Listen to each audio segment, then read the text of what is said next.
Hello guys, welcome to my new mini blog. তো আজকের দিনটা আমাদের কাছে খুব স্পেশাল ছিল।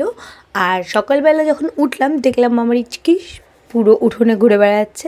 প্রত্যেক দিন এরকম করে উঠোনে ঘুরে বেড়ায়, তারপর গেটের সামনে চুপ করে গিয়ে বসে থাকে। তারপর চলে গেছিলাম আমার একটু পাখির ঘরে। পাখির ঘরে কিছু কিছু কাজ থাকে যেগুলো করতে হয়, যেমন ওদের খাবার চেঞ্জ করা, জল চেঞ্জ করা, খাবার দেওয়া।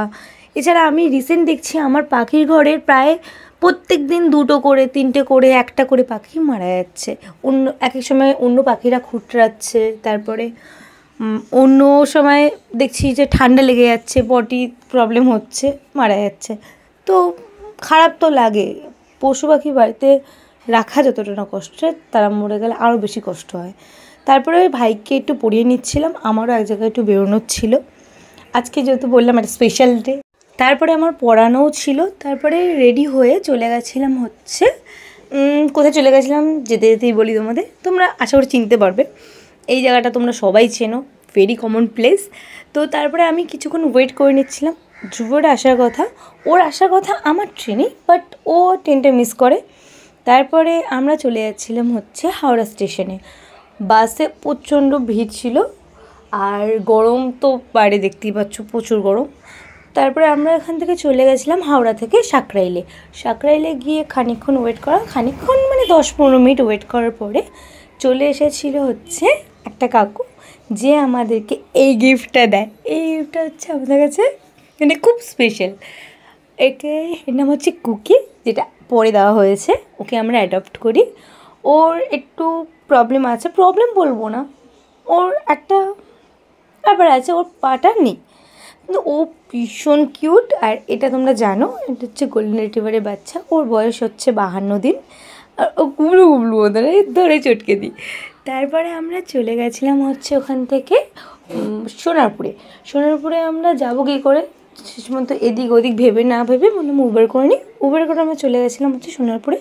সারা রাস্তা ও খুব খুব শান্ত বাচ্চা, খুব শান্ত বাচ্চা। ও একদম কোনো কথা বলেনি সারা রাস্তা একদম চুপ করে ঘুমিয়ে, মাঝে মধ্যে ঘুমাচ্ছে, উঠছে, দেখছে, নতুন মানুষ দেখছে, নতুন পরিবেশ দেখছে। ও একটু ভয় পেয়েছিল, কারণ ও জানে না কিছু, না, আর একদম ছোট।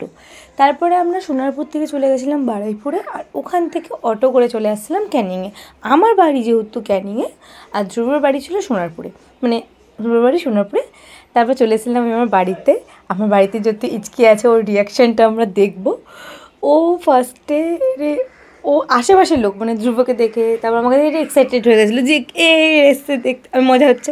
কিন্তু ও যখন ওকে দেখলো, মানে তোমরা দেখতেই পাচ্ছ, ভাইও খুব এক্সাইটেড ছিল, যেহেতু একটা বাচ্চা ঘরে আসলে বা একটা কুকুর ঘরে আসলে সবার মধ্যে এক্সাইটমেন্ট থাকে, মানে সেটা বাচ্চা হোক বড় হোক, আমার ফ্যামিলির মধ্যে আমি ছিল। তারপরে ওকে যখন ওর কাছে নামালাম, ও খানিকক্ষণ একটুখানি মানে টুকে নিল না, বুঝতে পারছিল না যে কী হচ্ছে, মানে হঠাৎ করে আজ পর্যন্ত কোনো দিন এরকম হয়নি। ও আমার কাছে আসছিল না। তারপরে ওকে খানিকক্ষণ বুঝিয়ে টুজিয়ে দিয়ে ও মানে যখন কুকিকে আনা হয়েছিল, কুকি টয়লেট করে ফেলেছিলো, ওই জন্য ওকে স্নান করানো হচ্ছিলো। তারপরে ধ্রুবর 9:55 ট্রেন ছিল, ও যাবে করছিলো। আমরা একটুখানি গল্প করে দিচ্ছিলাম, এই দুজনকে একটু টাইম দিচ্ছিলাম, দুজনকে বোঝার। আর আমার কাছে দুটোই ফিমেল, তো আশা করি মানে হয়ে যাবে বন্ধুত্ব। তারপর ওকে খাওয়ার যখন দিলাম, ফার্স্টে খাচ্ছিল না, তারপরে জোর জবরদস্তি না, একটু ভালো করে দেওয়া, ও খেয়ে নিয়েছে পুরো ভাতটা যেটুকুনি দেওয়া হয়েছিল ওকে। আর এই আমার নতুন অতিথি স্নান করানোর পরে রাত্রিবেলা বেশ একদম ও একটুখানি কমফর্ট পাচ্ছিল যে হ্যাঁ আমি এখানে থাকছি। ও ঘুমিয়ে পড়েছিল বেচারা। দেখা হচ্ছে তোমাদের সাথে পরের ব্লগে কুকিকে আর ইচকি।